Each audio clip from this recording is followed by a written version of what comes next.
Thank you for tuning in and welcome back, team. In today's episode of Real Estate Investing, we're going to be talking about creating your business plan. In the third part of the 8-part series that we're doing right now, you learned how to identify niches and strategies. In today's video, being the 4th part, you'll now learn how to put everything into a business plan. So we're going to review the steps that you want to take with creating a business plan. And specific in this video, after you watch this full video, you'll have the ability to do 4 things. You'll be able to create your business plan, assemble your dream team, know more about partnerships, and also about business entity structuring to protect yourself and how best to structure your future real estate business. My name is Andrew Finney, your real estate geek. If you need help finding a top agent where you live, or if you simply want to drop me a line to say hello, my contact info is below. If you haven't already done so, please go ahead and subscribe to this channel now and like this video. Thank you. Okay, team, so let's talk about this. Let's go ahead and recap again. There's going to be 4 main things that you're going to take away from this video today. Number 1, after you watch this video, you'll know how to create a business plan. The second thing that you'll know how to do is how to assemble your dream team for your real estate team, right? And the third thing that you're going to know is about a little bit more about business partnerships. And the 4th thing that we're going to leave today's video on is about business entity structuring, so that you know some of the best ways to structure your real estate business, okay? So let's go ahead and remember one thing as we go through this video. All of these videos are very in-depth. They're very a lot of information being passed along in it.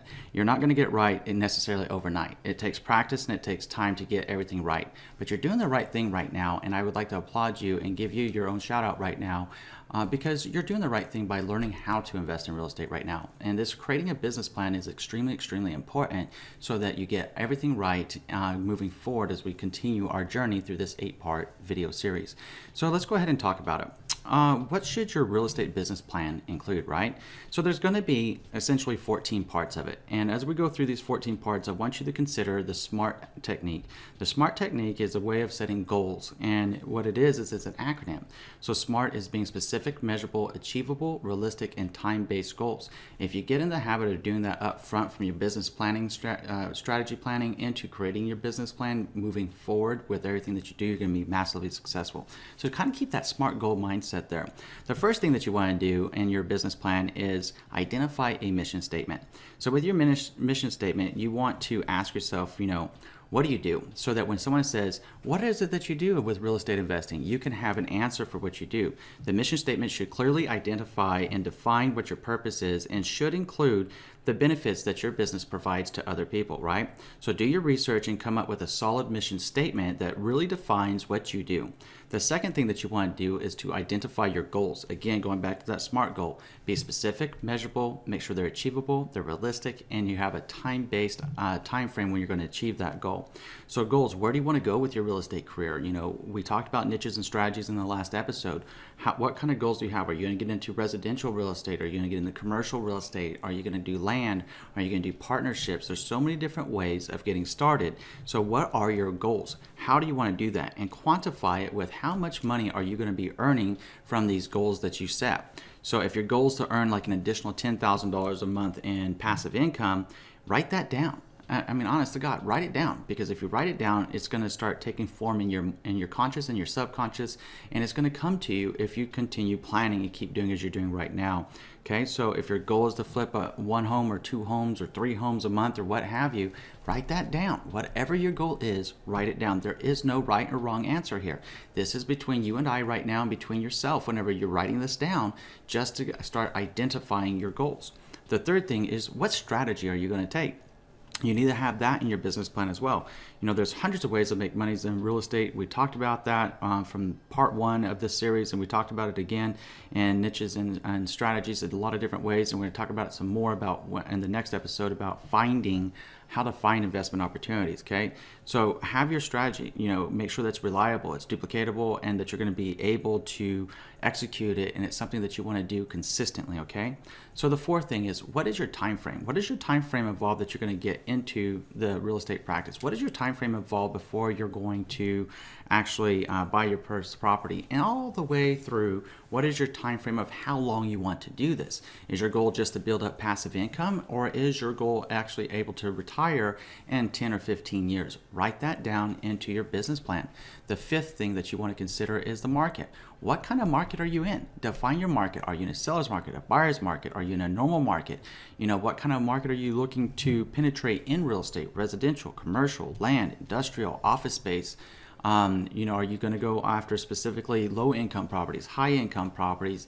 There's so many different avenues. So consider what kind of market that you want to approach and write that down, what your target market is, and identify your audience and your market. Okay. The sixth thing is your criteria. What is your criteria going to be whenever you go out and start looking at deals? What is the process you're going to use? What is your decision-making thought process? Write down what makes a good property or a good investment to you based upon your goals and your business plan, and based upon the niches and strategies you want to get into.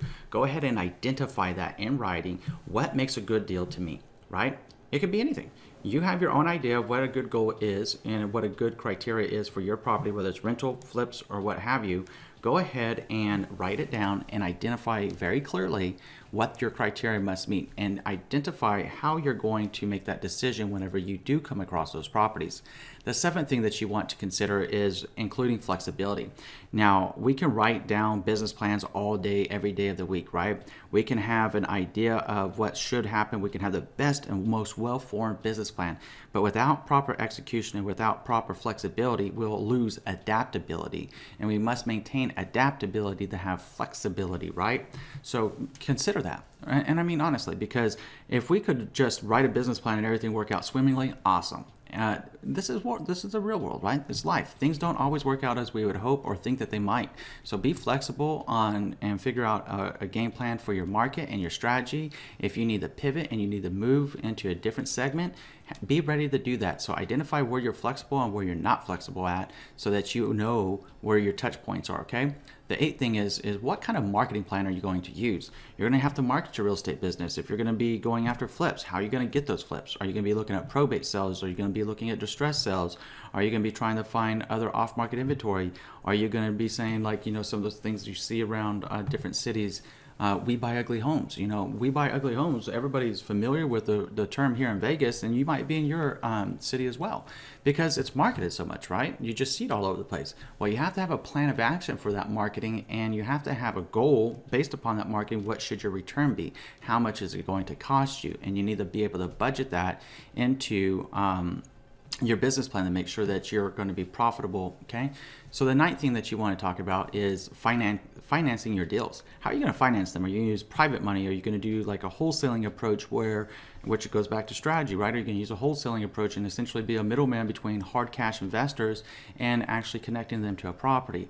Are you going to be working with a commercial lender because you want to do commercial real estate? You need to identify how you're going to finance your deals, or perhaps you have a lot of cash, right? So you need to identify that and be ready for it. So we're going to definitely be talking about how to provide more of a steady flow of finance when deals are present, or present themselves rather, and more in part 6 of this series, okay? So the 10th thing that you want to include in there is, how are you going to do your deals? Are you going to be using an attorney? Are you going to be using a real estate agent? Are you going to be doing it all yourself? That we'll get into a little bit more of that in the next section when we're talking about assembling your dream team, okay? But identify, how are you going to do your deals? When are you going to purchase the property? How do you build in your profit into those deals, okay? How are you going to, if you're going to flip property, what's your time frame involved with flipping those properties and getting them ready to go before you can put them back on the market, get them sold? What is the process once you close? Identify that in writing in your business plan. So the 11th thing is your teams and your systems. Everything is about process and systems. Teams, going back to assembling your dream team, going into the next point that we'll be making in this episode. You need to have your team identified, and you need to have your process, your systems, your technology that you're going to be using identified. There's a great CRMs, and for reference, CRM is a client relationship manager. I highly encourage you using that, even if you're just looking at rental or flipping property. You'll find it highly beneficial to keep track of all your notes instead of writing them all down by hand, and then you might misplace a note or lose a note, and then you don't remember, and you could have missed an opportunity. It'll also help you to better track your marketing efforts as far as who you're meeting, who you're chatting with, and who you're trying to move forward through buying the property, either for a rental or for a flipping opportunity opportunity or what have you. A CRM, a client relationship manager, is your best friend as far as the system is concerned, and it'll help you identify identify your opportunities that are available in the database that you're going to be building, and it'll also help you be able to keep track of everybody. And a good CRM will actually enable you to do maybe like email marketing, text marketing, and any other marketing that might be available with that CRM. So then the 12th thing is, what's your exit strategy? Honestly, what's your backup plan and exit strategy? You need to have an exit strategy in case this doesn't work out, or if you need to have an exit strategy in case everything goes great. Going back to, what's the goal? Are you going to retire from this? But you also need to have a backup plan because markets change and they can change swiftly. You need to be prepared for having a backup plan to make sure that your business is well taken care of and that you are financially solvent, okay? So the 13th thing is to give yourself actually an illustration. So when we talk about point 6 of what should go into a business plan, now here on point 13, let's go ahead and take that criteria and illustrate what does a good deal look like to you. Illustrate an example of what a perfect deal looks like. Illustrate an example of what a bad deal looks like. And illustrate an example of a deal that would be something where you say you're taking back into point 7 with flexibility of where you'd be flexible on certain occasions. If you give yourself an example, what you're doing in your business plan is now giving yourself a frame of reference when you move forward to keep yourself on task and keep your emotions in check and keep your logic with you the whole way through, because you've already identified and illustrated what these deals should look like in the way that you envision them now. By remaining flexible, learning, and growing, then of course you can always go back and update your business plan. For reference, you should update a business plan about once a year, okay? So, or more often as needed. So then the 14th point that you need to be considering in your business plan is actually your financials. What kind of financials do you have? What are you bringing to the table? Do you have cash to put into your business? Are you relying solely on investor income? Are you relying solely on private money or hard money? What are you bringing to the table? If you're starting with nothing, that's okay. But we need to know what you're bringing to the table. Because if you're starting with like no money, then you're going to be bringing your time and your energy and your passion for becoming a successful real estate investor to the table. Okay. So and remember that remember essentially the 7 P's whenever it comes to business planning. Proper prior planning prevents piss poor performance. That's the 7 P's of anything in life, right? And especially in business. Proper prior planning prevents piss poor performance. So if you've ever heard it before, you've heard it now, and also as the 7 P's, right? So a business without a plan is a plan for no business. That's another one that you can go with. So let's go ahead and move on to the second segment of today's episode, which is assembling your dream team. You'll need 11 different kind of teammates that will help you succeed. It'll be very, very smart to have your dream team identified prior to putting out the first penny into your new home, right? Into your new real estate, whether it's rental or flipping, okay? The first thing that you want to consider is getting yourself like a mentor, right? Every successful entrepreneur across the United States, across the world, any of them, in any business, anywhere in the world, has a mentor of some kind or several mentors that are helping educate them and grow them and teach them, right? So go ahead and have your mentor as your number one teammate. So by training under them or training with them, you'll have a watchful eye over your shoulder that's going to be smarter than, we are, right? They're going to be smarter than us because they've been there, done that, and been able to help educate and teach us in moving forward. So it'll only help us get even smarter and smarter and smarter and be better. And then at some point, we'll reach a level where we can now mentor somebody else and help them as well, remembering how hard it was for us to get started, right? So we'll pay it forward whenever we learn. The second teammate that you're going to want to have is your mortgage broker. I mean, a mortgage broker or your loan officer is extremely important. You got to finance these deals somehow. Even if you're using private money or hard money, okay, that's a form of financing. You need to have them identified. You have a mortgage broker, you have a loan officer, what have you. If you're looking at commercial or residential, you need to have it identified and know what kind of investor programs they offer in specific. Different lenders have different programs.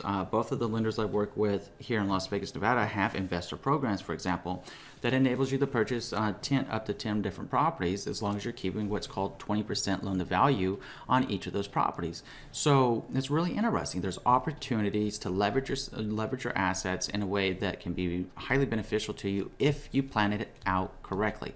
But get yourself that teammate. The third teammate that you're going to probably want to look into is a real estate attorney. Get some help with this business plan. Get some help with identifying the real estate contracts. Get some help with knowing what the legalities are for renting. What are the tenants' rights in your states? How does that work? If you're looking at the rental side of it, if you got to do an eviction, how's that going to work? Are you going to need some legal muscle in there if something goes down bad in a deal? That's why it's smart to go ahead and identify that teammate and start beginning that relationship with a real estate attorney, okay? Maybe even like flips, things that you need to disclose when you do the flips and ways of marketing yourself that are going to be legal and keep you in compliance. A bad mistake here can cost you a lot of money. It's far better to get yourself a great teammate with a real estate attorney to help you stay on the up and up there. So then the fourth teammate that you want to consider is having a great escrow officer or title rep that you just love working with. Because then if you're in one of the states that do require escrow and title officers, having that teammate in place and identified is going to assist you, especially if you're looking at flipping properties, because you're going to be constantly purchasing properties. You're going to be constantly selling properties. Having a title company that you and that person click with moves the process forward, and they can also alert you to any issues that might be coming up with buyer financing or any issues that you need to be aware of moving forward, and make sure that everything transfers and the title transfers into the new buyer's name when you're flipping these properties. So go ahead and identify that teammate as well. Now the fifth teammate that you'd like to have is an accountant. An accountant's going to help you manage your financials. Obviously, they're going to help you forewarn you if it looks like you're starting to go into the red opposed to maintaining the black and going into the green with profit. So having a great accountant is also going to assist you with your tax strategy as well, and what's good for you, and how best to help you keep more of your hard-earned money in your pocket, and also how best to write off what you can and expense out the different things that you might be able to. Having that accountant is going to save you a lot of money as well. So the sixth teammate that you would like to have is an insurance agent. You're going to have to insure these properties, especially if you're going to be renting them out. Yeah, sure, your renter is going to need to have renter's insurance. That's part of any good rental contract. At the same time, you as a homeowner also need insurance, right? So identify a great insurance agent you like to work with that'll help you with getting insurance on your different properties. The seventh teammate that you want to have is a contractor. A contractor, well, it's pretty self-explanatory. You need a contractor even if you're going to rent a property or if you're going to flip a property, because if you're going to rent that property, you might have work that needs to be done to it to get it into a rentable condition, depending on the state of the condition whenever you bought it.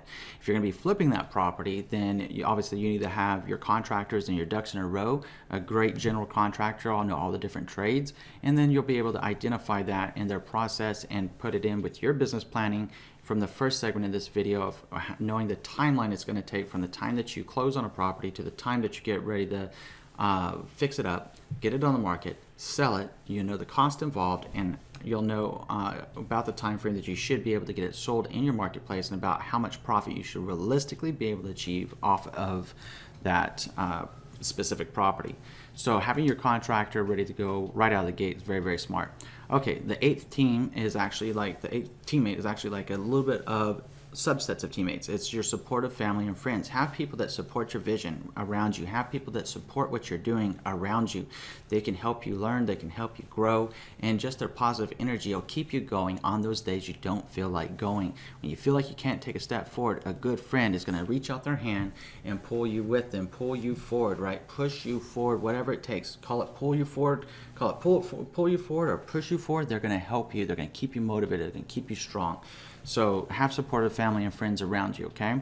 The ninth teammate that you're going to be looking at is that you'd like to have yourself a trusted real estate advisor. Get somebody that can help you identify worthwhile deals, and go ahead and begin building that relationship with a trusted real estate advisor so that you can be able to more quickly sell those properties. It takes more off your plate whenever you can say, oh, okay, they're helping me find these properties here. You have your marketing going on over here for attracting new business opportunities, whether it's rentals or flips, right? You have that under wraps. But with your trusted real estate advisor, then you always know, okay, if you renovate this part of the house, the kitchen, the bathrooms, what have you, you should be able to get this kind of a return based upon those flips in today's market, and that helps you estimate your profit margin. And also, with your trusted real estate advisor, you just have them list that property and get it sold for you, and it takes all of that stuff off your plate, right? So then the 10th teammate that you'd like to have is a property manager. If you're going to be renting out properties, unless you want to go from rental to rental to rental and deal with the hassle of finding the renter and then maintaining the resident, and anytime there's something that needs to be done on the property and you're going to do one-stop shop and do it all, then okay, maybe you're going to be able to handle 1 to 5 rentals, maybe. But with a property manager, you can just keep growing and growing and growing. It's their job to find the renter. It's their job to keep your property rented out, because if your property's not rented out, they're not making money either. So go ahead and identify a great property management company you'd like to work with, okay? And then your 11th teammate that you obviously would like to have is a great handyman, somebody who's ultimately reliable, that when you need somebody to go in there and get something done right away, whether it's the rental or the flip or what have you, or an apartment complex, whatever, then you have a great handyman that you can call that's going to go in there, that charges a fair price, and is going to get it done for you. So then we're going to move into a bonus tip here. Now with your bonus tip, we're going to talk about what makes a great dream team real estate team, right? What makes a great real estate team? Well, there's going to be 7 questions that you kind of want to ask and answer to yourself and look for whenever you're identifying great possible teammates. So the first question is, are they really experts in their field? The second question is, do they interact well with everyone else on your team? The third one is, are they easy to reach, or are they a pain to contact? Obviously, you need to be able to pick up the phone, send a text message, an email, whatever, and know that you're getting a response right away. The fourth one is, do they return calls and emails quickly if they don't answer on the first call, right? You want to make sure, again, communication is essential in all of this. The fifth one, do they hit deadlines? If they can't hit the deadline, well, that's a problem. You need a good teammate that can help you stay on task, because whenever you set a deadline, it's because you have money on the line here, and the longer it takes to get that property resold if you're looking at flips, or rented out if you're looking at rentals, the more money it's costing you out of your business's pocketbook, right? The sixth is, do they produce as they've promised, or whenever they've promised, right? So what do they produce? If you're talking about an accountant, are they doing what they're supposed to do with your financials? If you're talking about your mortgage broker or loan officer, are they closing when they say they're going to close? If you're talking about your trusted real estate advisor, are they able to find the deals and close those deals or sell that flip property as they said that they could, right? That's that question. The seventh one, can they communicate clearly and efficiently? Obviously, out of these 7, we're really talking about communication. So if you have strong communication with your trusted real estate advisor, your other 10 teammates in here that we just mentioned, perfect. That's what you need to have a successful dream team for your real estate team going forward, okay? So now we're going to move into the third segment of this episode, which is now about business partnerships, right? Should you use a business partner? There's different pros and cons of having partnerships or not having partnerships. So let's go over 9 pros of having a partnership, and then we'll go into 9 cons of having a partnership. So the first pro of having a partnership is that you have a team to brainstorm and strategize with. 2 heads are better than 1, 3 heads are better than 1, whatever the case may be, right? So it'll help you develop a focus and a direction for your business planning. The second pro is that you're able to pool resources. So now all the financial burden is not just on you, it's on the overall partnership to put in equal parts or preset parts that everybody's able to provide. So the third pro is assistance with assessing property and analyzing property to make sure things are correctly correct according to your business plan and what your targets are, right? It's important to master the art of deal analysis, which we'll cover more in the next episode. Just so you know, deal analysis is very, very important to get right, okay? The fourth pro is complementary qualities. What complementary qualities do they bring to the table? I mean, are they somebody that has a different strength than you do? Let's say they're strong where you're weak, or they're weak where you're strong. You guys have appropriate harmony and yin and yang between each other to balance each other out and help each other move forward together with a stronger business, okay? The fifth pro is actually being able to divide up the work. So now you're not taking everything onto yourself. You're able to divide up the work amongst the team, amongst your partnership, right? So that everybody's taking on equal shares of work, and it's not just like you're up, it seems like you're working, 36 hours in a 24-hour day, right? So now you'll be able to divide that out so you still can have some quality of life and still achieve your goals. It'll make it a little bit easier with a fresh set of eyes and somebody else helping you with the work. So then the sixth is expanded networking abilities due to knowing more people. That one's pretty self-explanatory. You'll be able to network more with 2 people, 3 people, 4 people, what have you, than just yourself. The seventh pro is holding each other accountable. It's an accountability partnership, right? Even as trusted real estate advisors, we always have them. Business coaches and business mentors, they always have accountability. Same thing could be with a business partnership where you hold each other accountable to what they said they would do when they said they would do it, and then you move forward from there. So then the 8th is to maintain confidence, someone that you can share your concerns with, and also for motivation purposes. Somebody that keeps you going. Let's say that you had a bad day, they had a great day. Their energy can bring you up, right? So, or vice versa, you had an amazing day, they had a rough day. You bring them up, you balance them out, you instill confidence, you instill motivation, you instill, yeah, we're doing it. This is just part of the process. Let's embrace it and love the journey and love the ride to get to where we're going here. And then the 9th one, the 9th pro obviously is a division of risk. You're splitting the risk out with somebody. So you're mitigating your own risk, and now you're enabling other people to share in that risk. So it's not just all on you. So now let's go ahead and go into the 9 partnership cons so that we can balance out everything and you can have everything at your disposal to make a well-informed decision. So the first one, and perhaps one of the biggest cons, are possible personality conflicts. Everybody has a different personality. So do you get along well with this person, or do you not get along well with this person? That could identify a problem right there if you can't. The second con is maybe they have a different opinion, a different approach. And if they have a different opinion or a different approach than you do, how are you going to harmonize the differences? Okay. The third one is, the third con is a biggie. It's a doozy, because we're talking about being suspicious of the other person or having trust issues. Don't ever get in the business partnership with anybody. Just don't do it. If you are suspicious of them, or if it doesn't feel right, or if you don't think that you can trust them, or if you don't feel that you can trust them, don't get into business with them. Make sure that you can, okay? So then the fourth con is it can possibly delay the decision-making process for your business, because they have their ideas, you guys need to talk about it, whereas if it was just you can say, yeah, I'm doing this, boom, it makes sense, boom, done, right? Well, with your business partner, you need to run everything through the business partner and make sure that it makes sense to them as well for the overall business. So then you move into the 5th con, which is obviously gets back to money, where you're talking about you'll have to divide up your profits. So pretty self-explanatory there. The 7th con that we'd be talking, or 6th con that we're going to be talking about, is actually mixing business and friendship.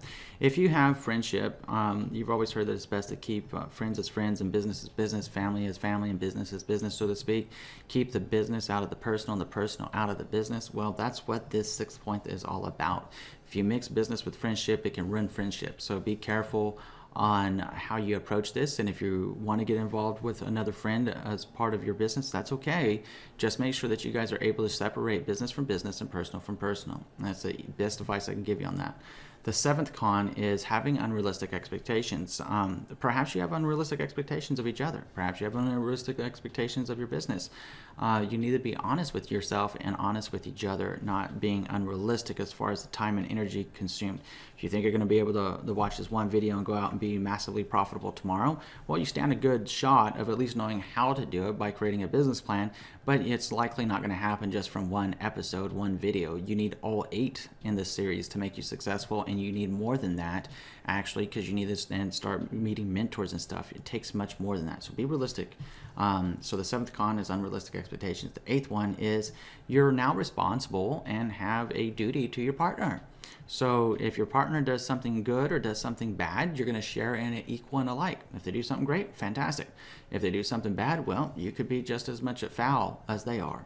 So the 9th partnership con is actually going back to money. So now we're going to talk about more complicated and convoluted taxes, going back to the importance and reiterating the importance of the 5th teammate that you would like to have, which is your accountant, right? That's what an accountant's there for, that's going to help you.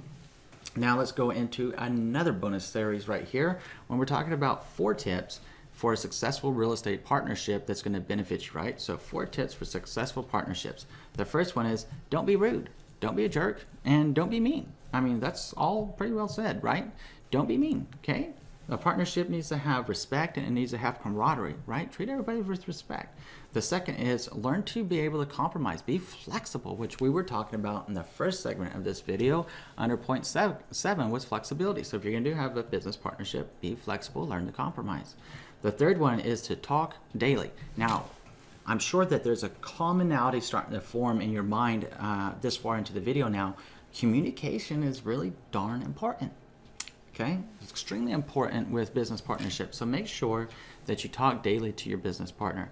The fourth is to plan ahead and set your goals going ahead, moving forward.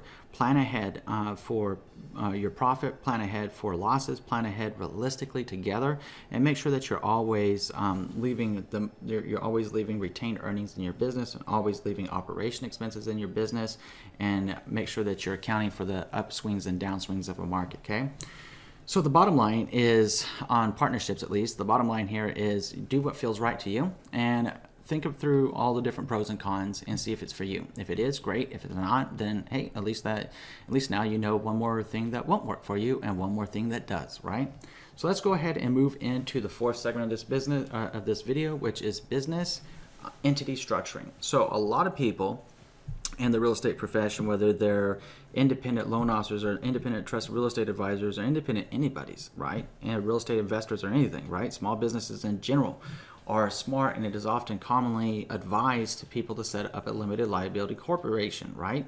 So if you're going to set up an LLC, the best thing that you can do now is get back with that real estate attorney on your third teammate that you need to have on your team, and go ahead and review your options for LLC structuring, understand how that works, understand what it does, whether you have a partnership or not having a partnership, understand how that works, and go ahead and get one set up prior to getting involved with either your rentals or your commercial real estate, your land, your office, or your flipping.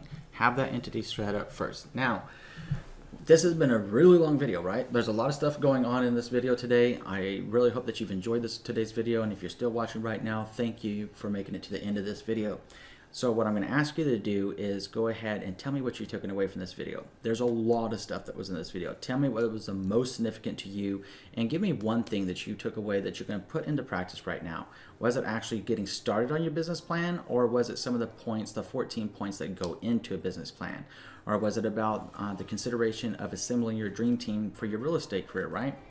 Go ahead and tell us about it in the comment section below. Now, I'm going to go ahead and pop up my contact information. If you'd like to reach out to me to say hi, my contact info is on the screen and also down below. Just say hello. Love to hear from you. And then lastly, if you've enjoyed this video, took something new from it, I'm going to ask you to do 3 things. Number 1, please go ahead and subscribe to this channel now. Like this video and share this video around with someone you know is going to be able to help. So now at this point in the video, you can go back and check out part 3 when we're talking about niches and strategies, or now you can move forward actually and go into part 5 and when we're talking about finding investment opportunities. Thank you so much for watching today, team. In between now and next time, I'm wishing you a lifetime full of love, wealth, abundance, and happiness. Enjoy an amazing day.